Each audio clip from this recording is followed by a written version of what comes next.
Hi, everyone. My name is Sarah. I'm with the Shelter Island Public Library, and I am here with Nancy Green and Amy Duryea. And Nancy is the co-chair of the Shelter Island Health and Wellness Committee, and I'm from the library, of course. And we're going to be discussing seasonal affective disorder. So, I'll be here, camera off and muted, but we'll be doing a Q&A at the end. So please feel free to type all of your questions in the chat. And Nancy, I will pass it over to you. Okay, thank you, Sarah. And as always, I want to thank the Shelter Island Library for being our great partner in everything that we do. This is our first program for 2026. We are looking forward to a productive year, bringing events to promote health, mental health, and wellness to our community. And now, for tonight's event, to quote the Beatles, it's been a long and lonely winter. And for that reason, today we join local wellness expert Amy Duryea for an insightful talk on navigating seasonal affective disorder, also known as SAD. Amy, who holds a master's in clinical psychology with a focus on expressive therapies, will break down the factors behind SAD and share practical, actionable tools to help you build resilience and feel better. And for now, I am also going to go on mute. And here's Amy. Hi, everybody. Welcome. So, as we all know, this has been a winter for the record books. We were just actually talking prior to hopping on with all of you about winters past, and I have a bit of a history out here in Montauk and used to hear stories of, the bay freezing over and my great-grandfather driving and my grandfather driving cars on Fort Palm Bay over to Gardiner's Island. But and within this generation and within my generation, we really haven't seen this kind of freeze and this kind of cold in a very, very long time. And it's not only a little debilitating. I mean, I'm not sure what it's like in Shelter Island, but here in Montauk, we've got, 2 feet of snow on the sidewalks. The parking is limited. It gets very difficult for people who have any kind of issue with walking on slippery surfaces to get out of the house. People are feeling locked in and isolated. There's been a lot of gray. And these things have very real effects on people's mental state.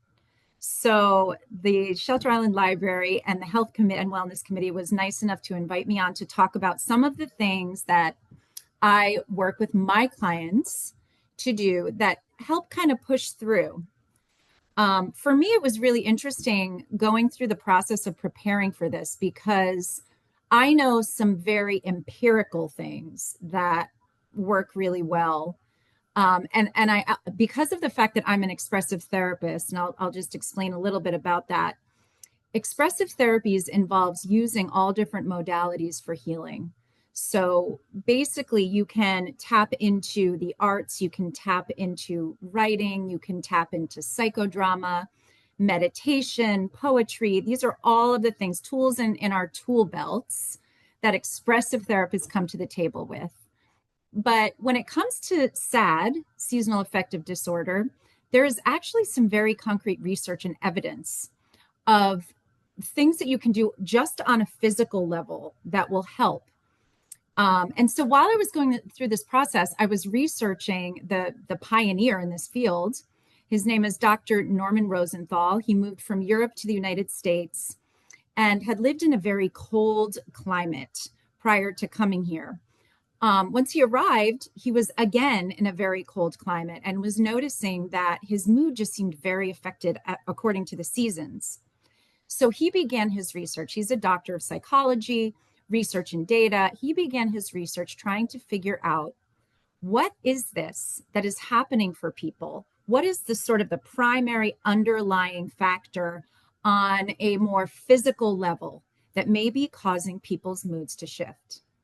And over the 20 years of research, the conclusion that he came to, and this I found to be fascinating, is that there is a way that light travels through the eyes, through the optic nerve at different times of year. And when the light becomes dimmer, that bright light is no longer accessible. So the brighter light traveling through the optic nerve to the brain decreases. When light travels through the optic nerve, what it does, brighter light, what it does is it releases neurotransmitters that travel to the brain and cause the brain to release dopamine and serotonin. And dopamine and serotonin are what we call the happiness chemicals. Those are the things that make you feel uplifted, make your mood feel brighter. And when the dimness starts to arrive, and what he was saying that I also thought was fascinating is that for people that are really affected by seasonal affective disorder, this begins in the fall. It can actually even begin in late August. So for those of you who struggle with this, I don't know if you've ever noticed, but I have had clients talk to me about, say things to me like, wow, we're heading in almost into September. I'm just really noticing the light in the sky is different and it's making me feel different. I'm excited for fall, but I just feel a little of, some trepidation, a little bit of heaviness. And what he was explaining is that applies to a person who's very, very sensitive to light. And they'll start to see those first little tiny inklings of the effects of bright light on their mood, even in the end of August. So once he came out with this massive discovery, he made it his life's work to figure out ways in which, on just that very empirical optic nerve level, we can do things to help. And so he helped inventors, researchers, and creators come up with the idea of light therapy. For a very long time, light therapy was something that was not accessible to everybody because it was very expensive. These devices were new. And because they were just like anything just being put out there, only a few companies were making them. So they were hundreds of dollars. And the only way to do the research was to have people really come into their facility to do it. Fast forward 20 years, and now you can find these available for under $100. So prior to hopping on this call, if any of you are interested in looking into this, what I did is some research. One of the things they were saying is there are a couple of small light therapy lights out there on the market. Those are not as effective. You want your light therapy light to be at least around a foot high and 6 to 8 inches wide. So if any of you are familiar with Zoom and chat features, you can go into the chat feature and you will find in there links to 2 different options that have been shown to be very, very effective. One's a little more expensive, but it's on sale right now. And then the other one, there's one at Walmart, that's the pricier one, and one on Amazon.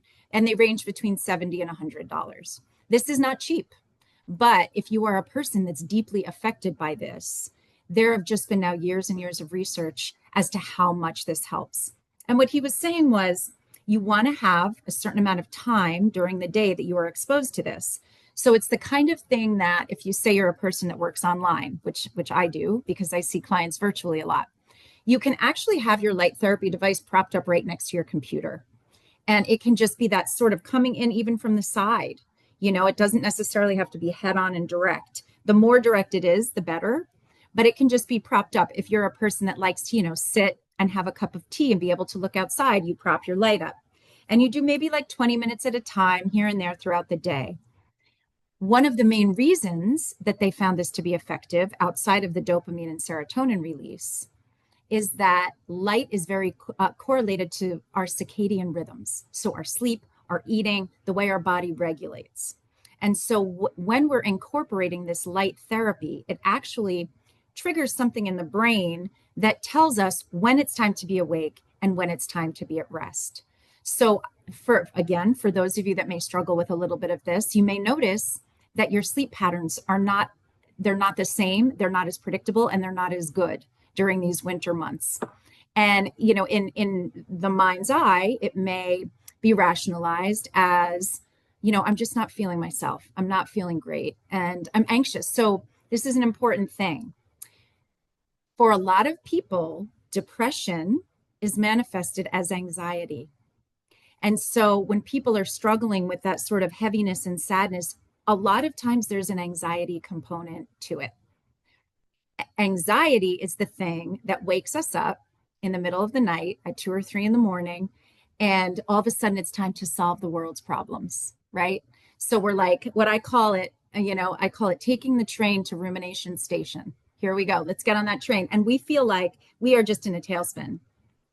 That is a combination of the heaviness and the down, slightly depressive feelings combining with your nervous system being triggered by that depression and causing a fight or flight or anxiety response.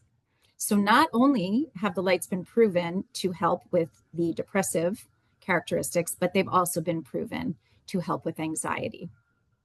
One of the other things that I learned while I was researching his work is that he, throughout his own process, he likes to write, he likes to read, and he particularly loves poetry. And it's been ever since he was a child. So he decided to do some research around how people struggling with seasonal affective disorder responded to poetry because it was so helpful for him. And the research is phenomenal.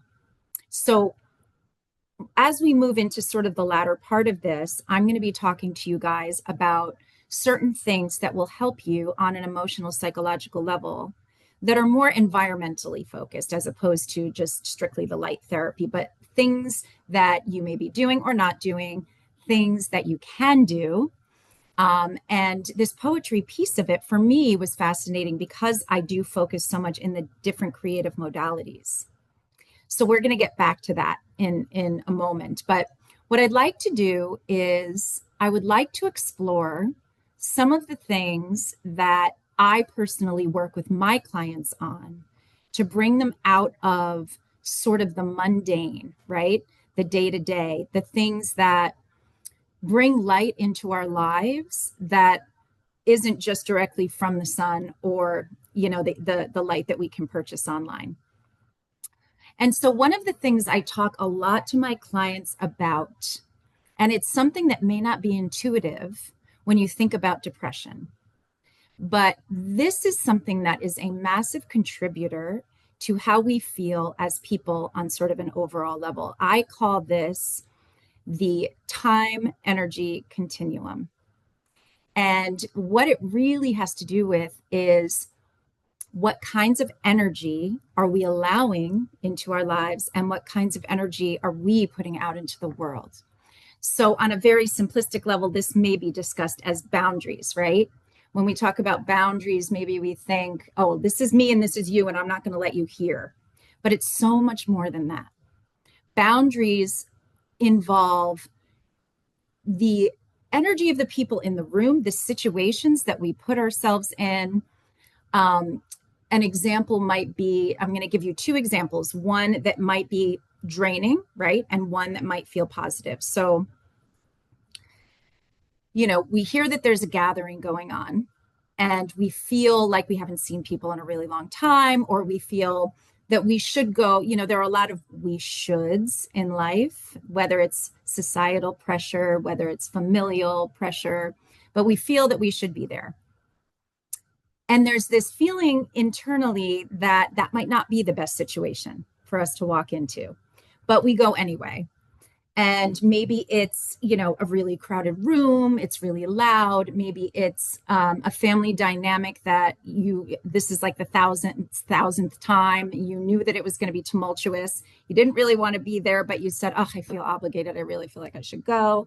Maybe, I hear my female clients talk to me a lot about feeling like they should go to these gatherings of other women, but then they're there and they're feeling that there is gossiping going on, and that's not really their thing, but they kind of get pulled into it. And situations like these, they kind of sap us of our energy. It's what I call that is an energy exchange deficit. We leave feeling more exhausted than when we arrived. So these are just things to just start to kind of formulate, in your mind. A lot of times I have people come to the table with me with either a journal or a piece of paper and a pen. And I have them kind of think about, and this is not, journaling can be a mental block for a lot of people. It can feel like a task instead of a processing relief. But I just have them make a list, like what are the situations that you can look back on that for you as a person have really felt like you went in, you were an inflated balloon, And when you left, you just felt like this deflated balloon. And we all know, right? We all know what that feels like. And to start really kind of tuning into that and paying attention to that. Now let's look at the alternative. You have not seen a friend of yours for 5 years, but this is a person that throughout your life you have always been able to be true and vulnerable around. You have been able to show up. You didn't have to wear the mask. You were able to be yourself, the good, the bad, all of it. And that person saw you with no judgment. So you make a plan to go and meet that person for coffee, or a few friends for coffee that kind of have had that effect on you throughout your life. And you sit and you talk and you laugh, and there's an exchange of conversation. You support them, they support you, and you leave that situation feeling like your cup, it's like soul food, feeling like your cup is full. And what I invite you to do is, after the call or whenever you have a moment, just take a little bit of time and start thinking about, we're all so busy. It's hard to figure out where we want to put our energy. And especially for people that are trying to raise young kids, possibly work at the same time, we don't have a lot of time for ourselves. So I invite you to really think about who, where, and what are you putting that energy into? Is it something that's going to pull, sort of feel like it's pulling out and then you're in a deficit? Or is it going to be something that's going to feed you? And that's what I call an energy exchange surplus. Because it has been proven time and time again, when we sit with those people that are our soul connection, our soul food, there's a vibration that happens that is tangible and that you can feel when you are in that space and in a room with that person who is that connection for you. And that causes an energy exchange surplus.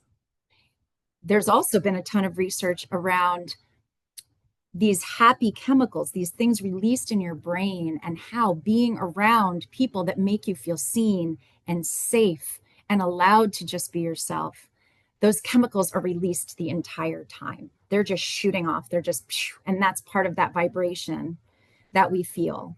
So when you're struggling with this grayness, those people and those environments, those are going to bring the sunshine for you. So I invite you to kind of think about that, process it a little bit, and maybe just even, after we get off, write down a couple of things that you can remember that made you feel that way. Even if it's someone you haven't communicated with since you were 12, it might be worth reaching out during these darker times of the year to see a brightness that you might have forgotten. Another thing I talk to my people about is threshold awareness.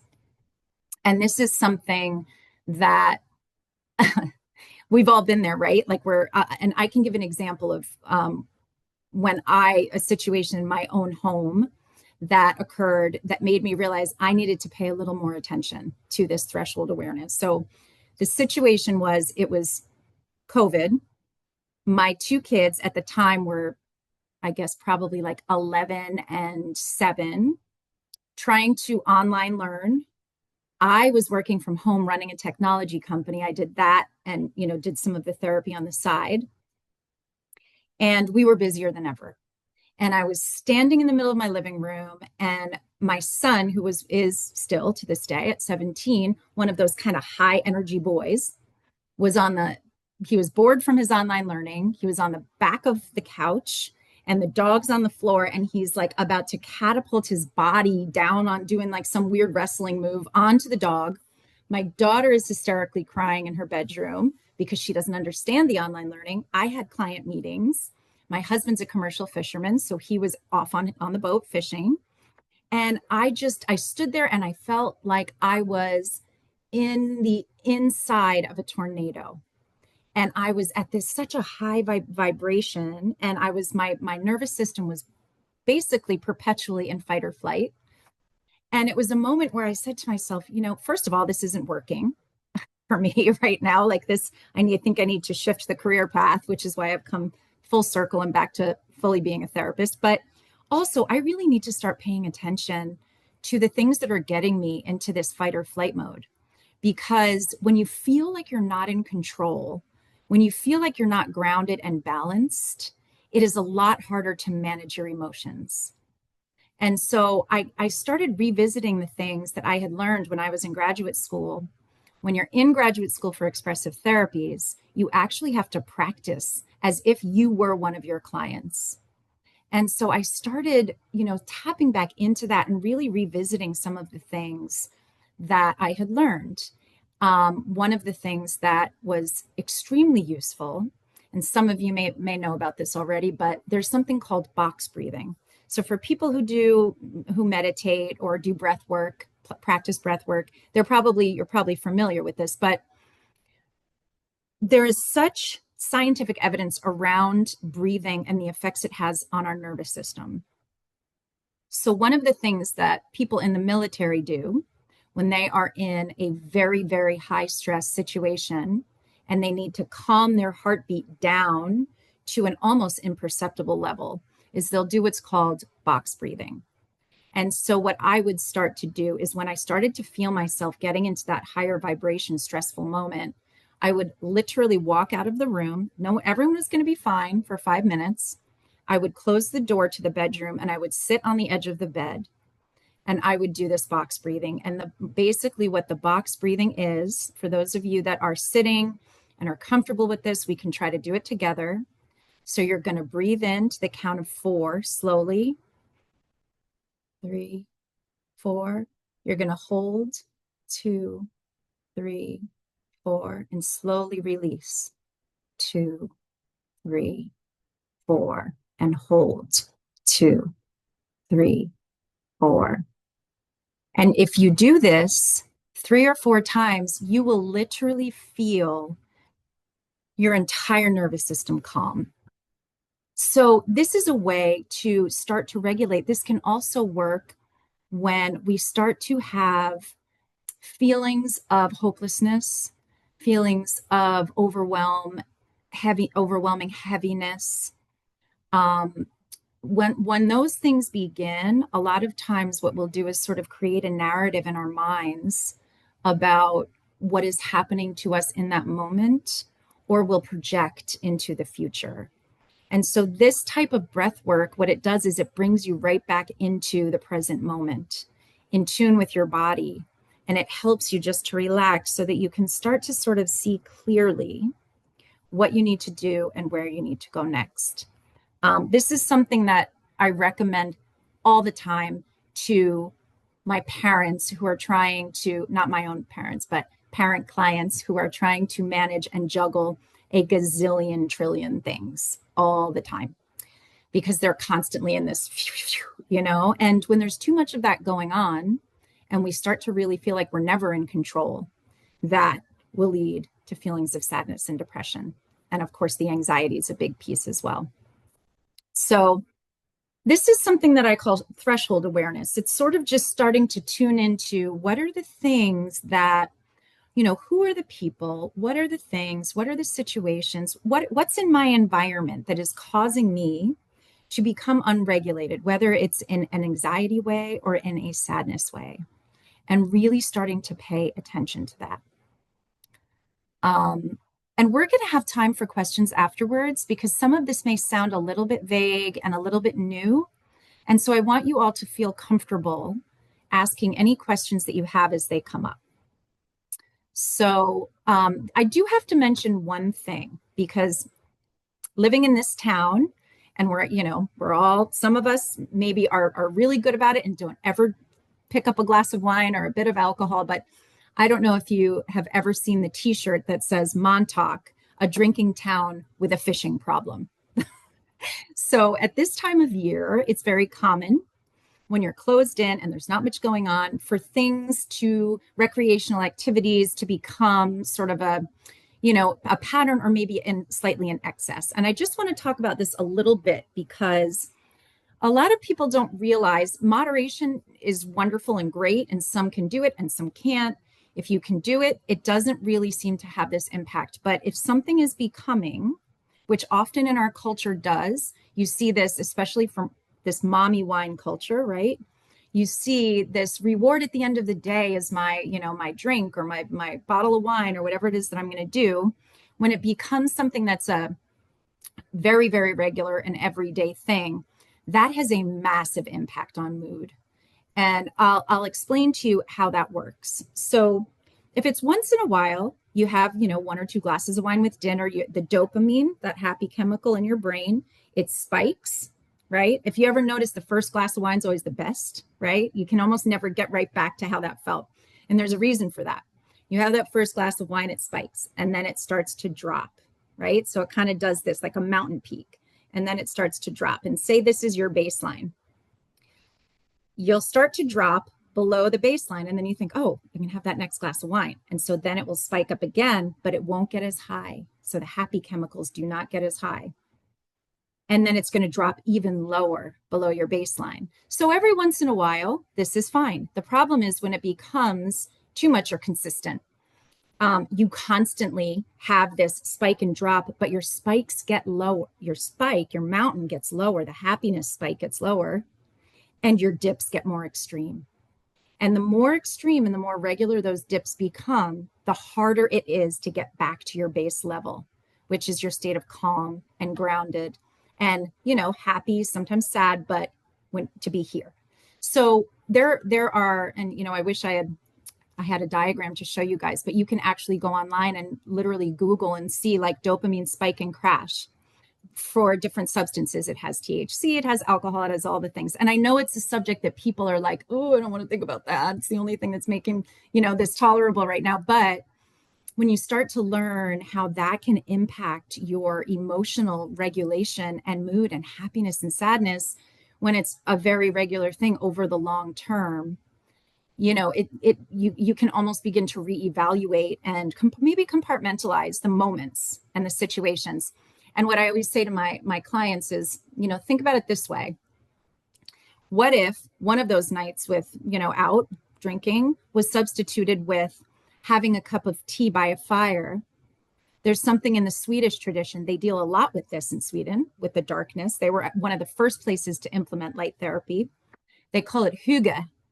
And it's basically a tradition around the comforts of winter. So the connections with people, your coziest pair of socks, a cup of tea with someone that makes you feel full by the fireplace. And so what I invite my clients to do is, just sort of start thinking about it, and don't shame, don't guilt yourself. Like, everything is a learning moment. So if there's something that's not serving you, instead of being like, oh gosh, I feel terrible. I'm an awful person because I'm having too much wine, or don't do that. Just think of it as information. This is how I feel with A. This is how I feel with B. What kind of shifts can I make in my life to make the whatever scenario, A or B, the happy scenario, feel more, and the other feel a little bit less? So that's just food for thought, but I bring it up because there's so much data behind it. And, I don't know that people really realize how much that impacts things. The other thing I always say to people is, there is a neurological thing that happens the moment that your feet, when you wake up in the morning, the moment that your feet hit the floor.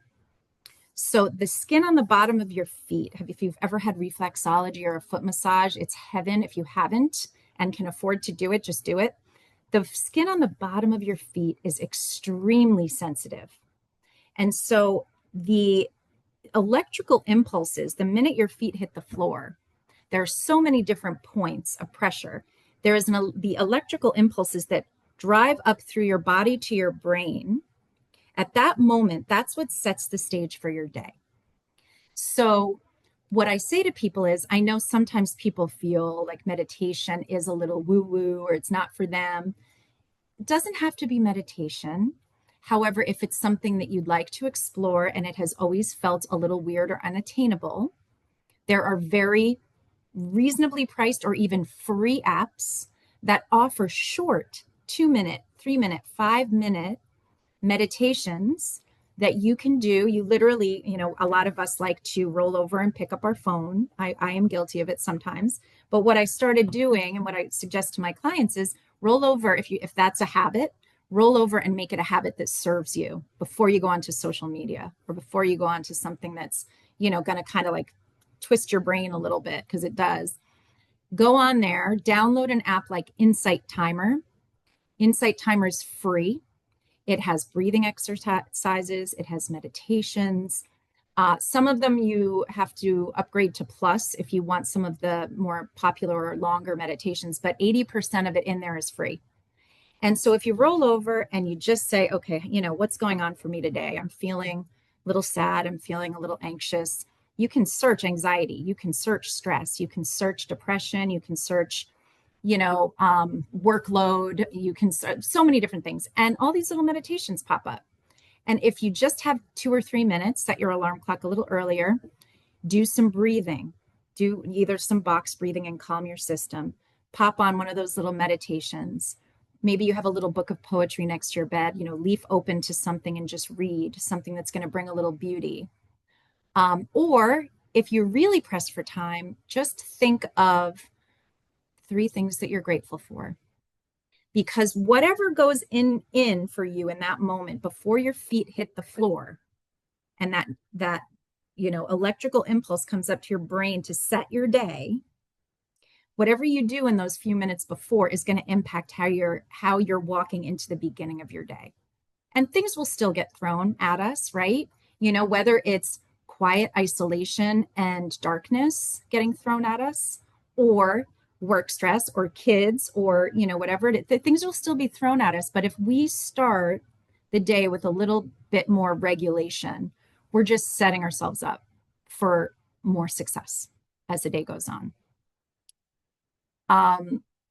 One of the other things that I always like to bring up when I'm talking about this in particular is something that I call self-actualization. And I started learning about this years ago when I was reading about the acorn theory that is proposed by a psychologist and researcher named James Hillman. He's fascinating, but what he works with is sort of finding things that bring you magic and bring you purpose to your life. And the analogy that he uses is that every acorn that will eventually become an oak tree has a very intricate and detailed map within it. It has a detailed map for exactly what that oak tree will grow into. The entire thing is set. And what he proposes is that we come here to this earth, to this life, with a preset map, a set of skills, things that will make us feel like there's a spark in our lives, things that will make us feel magic. And what he talks about is that, we get hints about this throughout our lives. We get little glimpses. And it could be I'll give you my example. For me, it was that throughout my life, I noticed that I would sit with people. And even when I was young, friends or even sometimes older people, and this has been something throughout the whole process, people will just kind of start talking. And at some point in the conversation, if it's someone I've just met, say things to me like, I don't know why I'm saying this to you. I've never said that to anyone before. And for me, it felt really good to be able to be there and be an active listener and to make people feel that they could be vulnerable. And sometimes if I felt like they wanted it, I could offer some guidance or support or help. And, this followed me through college and graduate school and still in my life, even when I was running a tech company. So, what I invite my clients to do is to think about the moments in life when you go back, you can even say we go all the way back to your first memory. You think back to the things that made you feel like you were coming alive. Maybe it was rolling around in the grass with one of your best friends, just being free.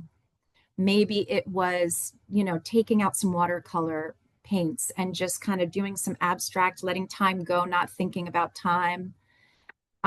Maybe it was singing, maybe it was reading or writing, or, the things that we have these little hints throughout our lives that this is something that came with us. This is something that brings magic to us. And so I invite my clients to think about, and again, if you have a few minutes after we get off, to spend a little bit of time just sort of thinking back, almost like a timeline. What were the things throughout my life that made me feel like I came alive? And how can I possibly revisit some of those things? We forget, right? We forget that rolling around in the grass feels good. Maybe it's walking outside at night under the stars. We forget the things in our daily bustle. And also, when you're in a cloud of heaviness, sadness, anxiety, depression, unless you're making a conscious effort to really think about what your map might look like or what your magic might look like, it's not probably just going to come naturally. So it takes a little work, but when you start really thinking about it, you get glimpses of things that you might be able to start incorporating again into your life that might help to bring levity and sunshine. And so it's, we talked about the people and the environments, but it's also the activities and the things that we're filling space with. Maybe it's a jigsaw puzzle, whatever the case may be. It doesn't have to be something where you're changing the world. It just has to be something that you're changing, where you're changing your internal temperature. And that in turn is going to shift your energy towards the people around you. And it's going to shift their energy towards the people that they come in contact with. And it just is, it's contagious, right? So it works to help you kind of come out of the funks and come out of the rut, but it also works to feel that connectedness with the people around you. The other thing is, whether you are aware of it or not, there are a lot of online forums around this, specifically seasonal affective disorder, isolation. And joining one of those online forums and talking to other people that are going through the same things, because, the reality is, although we've made leaps and bounds around mental health, it still, for some, feels stigmatized. It feels vulnerable to the point that they don't want to necessarily talk about it just with anybody that they're seeing during their day. So having the forum and the space to really talk about what it is that you're going through helps, number one, if you're kind of locked inside and feeling isolated. But it also, what it does is it takes whatever is churning around here and it puts it there. And so the other ways of doing that, we talked about journaling. Some people enjoy it. Some people have blocks around it. If you are someone that feels blocked around journaling, what I recommend is not trying to have a purpose at all. It's paper and your thoughts are flowing and they just come out. But writing helps to do that. Putting on loud music in your house and dancing, that helps to do it. Artwork helps to do it. Any way of putting what's here into the external, whether it's verbally, whether it is writing, whether it's artwork, whether it's movement, it's catharsis. And catharsis takes the energy that's a bundle and that we're holding on to so tight, and it moves it outside of us. And so that also is a way to help regulate.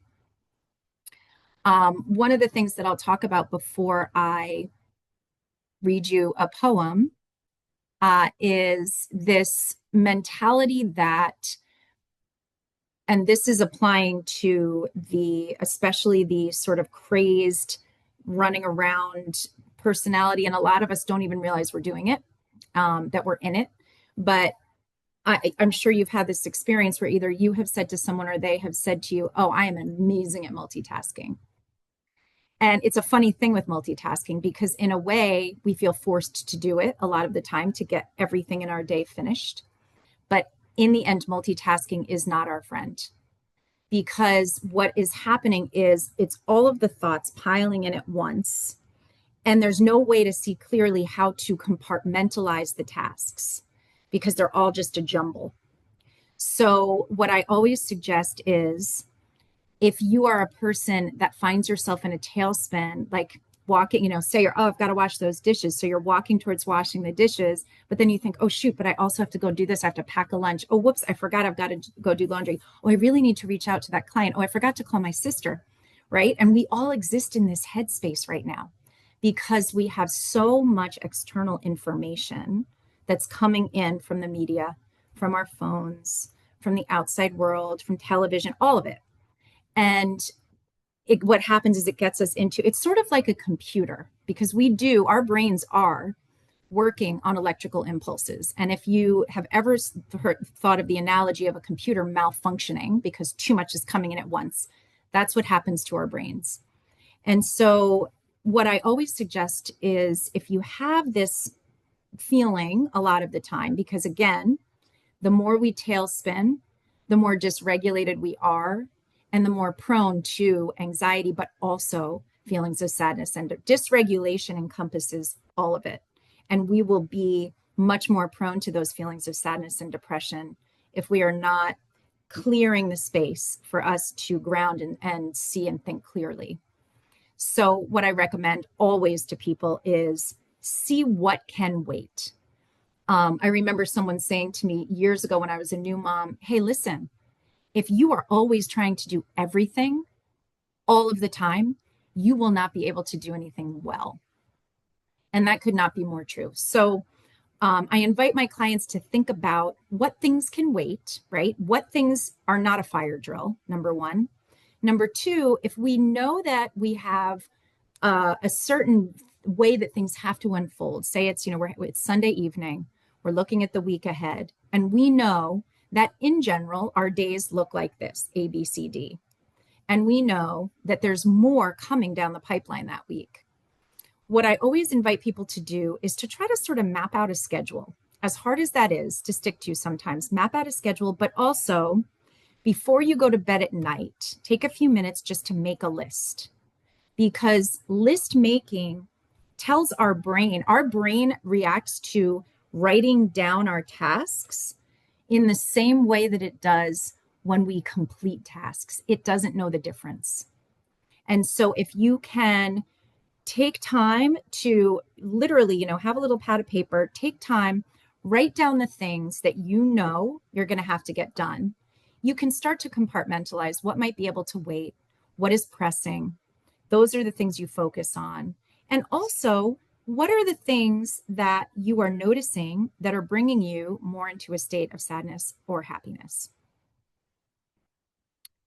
And so, as I'm in that zone of talking about this, as hard as it is for us to make the effort when it's sub-zero weather and there's, snowbanks all over the place, the light therapy is massively helpful, but being outdoors, even in winter sunshine and fresh air, has a massive impact on our nervous system. And when you're in the throes of deep heaviness and sadness, it's very hard to push yourself to go do that. But it could be the thing that is going to rejuvenate and that light into the optic nerve that's going to bring you out a little bit into more of that state. So I'm going to read you a poem. And one of the reasons that I wrote this down is because this is one of the favorites of the psychologist that I talked about in the very, very beginning. And what he did after he did all of this research, Dr. Norman Rosenthal, for any of you that want to look him up or read about him, he's fascinating. After he did all of this research around light therapy and poetry, he actually created a book that's called Poetry RX. In other words, an RX is a prescription. When we go to the doctor and we get a prescription, it's an RX. You see that RX. So his book is called Poetry RX because he found it to be that helpful for people that were struggling with this type of sadness. In the chat feature where I listed the links to the light therapy, I also put a link to his Poetry RX book, which I myself have just ordered. And I wanted to read you a comment from this is an author and a New York Times columnist, and she was just not a believer in this whole like lyrical poetry having any effect. And after trying it, this is what she said.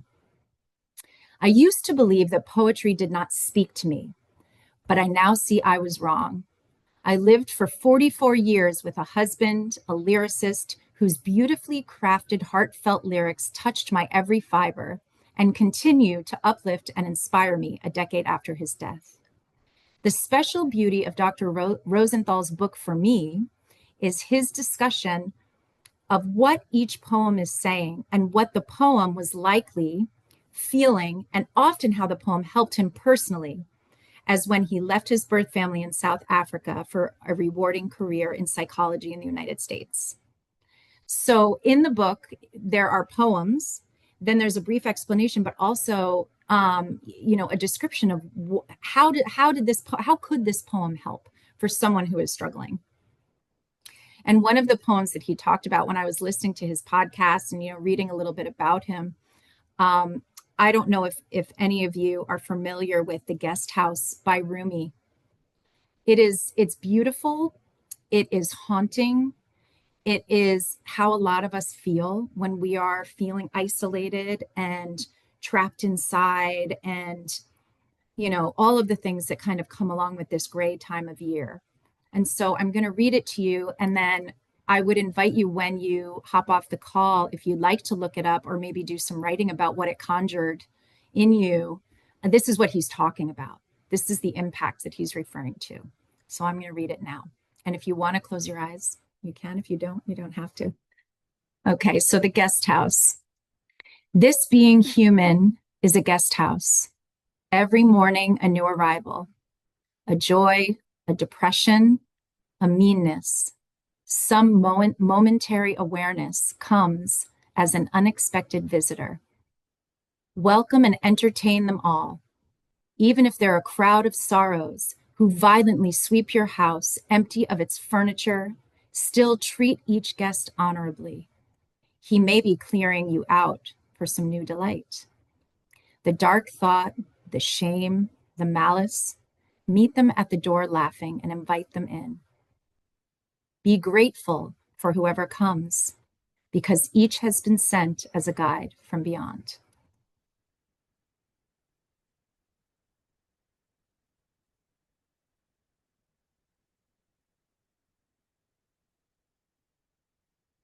So, yeah, I know it's powerful. And I have one more that he was reading that brought a tear to my eye, actually, because it was so relatable. It's called Do Not Stand at My Grave and Weep. And this is by Mary Elizabeth Fry. Do not stand at my grave and weep. I am not there. I do not sleep. I am 1,000 winds that blow. I am the diamond glints on the snow. I am the sun on ripened grain.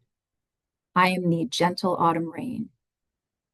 When you awaken in the morning's hush, I am the swift uplifting rush of quiet birds in circled flight.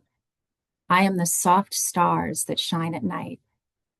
Do not stand at my grave and cry, because I am not there. I did not die.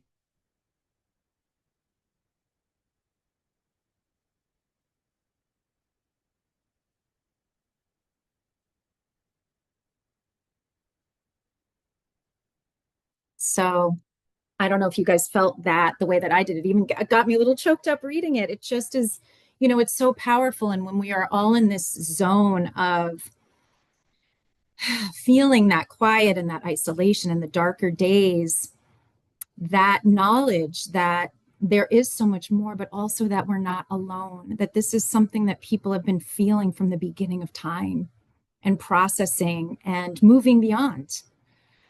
It's just, I think it's very comforting. So if you're interested in that book, I put the link in the chat feature. You can purchase it on Amazon.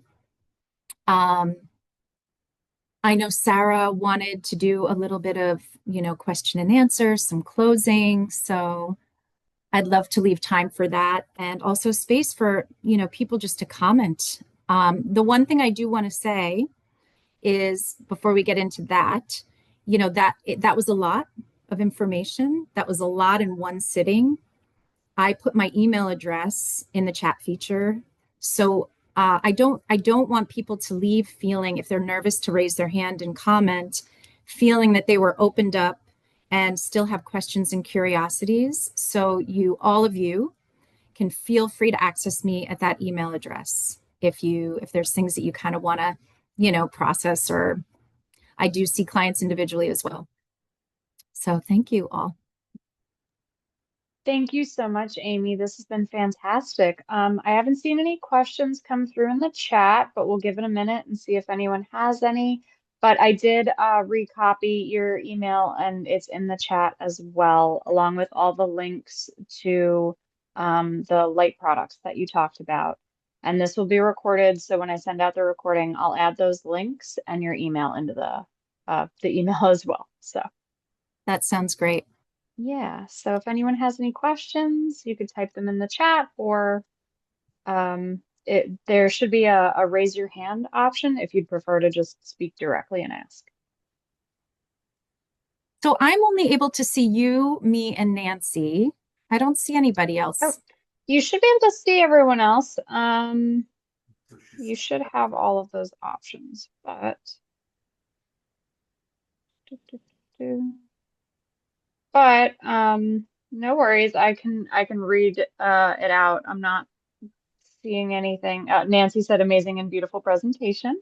Oh, yes, I can see We've that. gotten some thank yous. I see Yeah, that. Yes, yeah, thank you, Gina. Gina worked with yeah. my mom, I guess, years ago, which is so. I'll have to tell my mom that, Wendy Duryea. Yep, Mhm. yep. Mhm. Yeah, and just a couple thank yous coming in through the chat. So it looks like there's no questions, but it looks like those poems were definitely appreciated too, which is nice. They were Um, beautiful. They were really beautiful, especially the last one. yeah, yeah, I that's a good know. one. I still can't read that without getting a little catch in, it really is beautiful. And oh, John G said, I can only see who's talking as well. Yeah. So that's as far, I can't see people's faces. I can just see the three of us, the hosts. Yep, yep, Mhm. Uh, that's the webinar standard got format. it. Okay. Yeah, That's yeah, how it is. I haven't done the yeah. webinar version yet. I do run workshops on Oh, yeah, Zoom, but the webinar is yeah. great because now you'll have this as an on-demand webcast. So you Yes. can, Exactly. And we feel that it creates a layer of privacy for our patrons attending so that their faces and names are not being recorded throughout the whole thing as well. So yes, yeah, that's good. And yeah, having a recording definitely. is great for people who aren't able to attend on a Friday night. Yes, They'll Exactly. know Yeah. where they can find you. yes. And Yeah. we will let people know because, again, this presentation was just awesome It and was Oh, thank and you. I wonderful. know. yeah. I So really enjoyed. appreciative. I was very honored to be invited to come and do this. So thank you guys. I appreciate it. Well, Yeah. I know that you have a long and storied history in Montauk, but now Yeah. consider yourself an honorary A shelter. Shelter Islander. I love that. I know. I love Shelter Island. It is just such a special place. And I'm lucky enough to have a close friend that lives on the island. So I've been able to come and stay and visit. And it really is, it's unique. And the community is, it's a wonderful community. And I'm really excited to see this library that you guys are about to get. Well, we appreciate that. Thank you. Okay. Yeah, I want to Yeah. come. So maybe just, keep me in the loop about the opening so I can come check it out. Will do. Will do. Absolutely. It'll be wonderful when it's finally open. Yeah. And what I was going to say too is when I run the in-person workshops, I always finish with, it's a little different because we do some movement and we do some of the talking points, but then I always finish with, like I was saying, I go around the circle and everybody gets, if they're comfortable with it, a little hands-on healing and head massage. And so those things, tactile, that's really important. And a lot of times people think of massage and reflexology as, oh, this is a treat. This is a treat for myself. But let me tell you, when you're struggling with anxiety or depression or stress and knots and all of the things, it should be reframed, I really think, as something that's sort of a necessity because we a lot of times we don't get gently and therapeutically touched enough in our culture. And so, if you have the opportunity to go do something like that, reflexology especially works on points on the bottom of your foot that release the happy chemicals, release tension, release pent up energy and stress, and all of it. So, I know that these things aren't inexpensive, but I also know that in our community, I'm married to a fisherman. And so I have a friend who's a reflexology practitioner, and we do a barter where she'll say, "Oh, can you drop off like a cooler of fish and I'll do your reflexology?" And so you might find with your community members, if there are people with these talents, that you can do some sort of exchange. And that's also another way to connect with people. So I really loved doing this. Thank you guys so much for having me. And I love all the comments. Thank you, John and Jim and Gina. And my mom's going to be Leslie. She's going to be so excited to hear that one of her old counterparts was on this Zoom. So I hope you all have a nice evening and take some time for yourselves. Do some breathing, light a candle, just, a treat. Do something to treat yourself. And I am accessible for whatever anybody might need. Wonderful. Sounds Thank good. you again. Okay. Yep. Thank you so Thank you much. so much, Amy. Thank you, Nancy. Have a good night, guys. Take You care. too. Thank you, Sarah.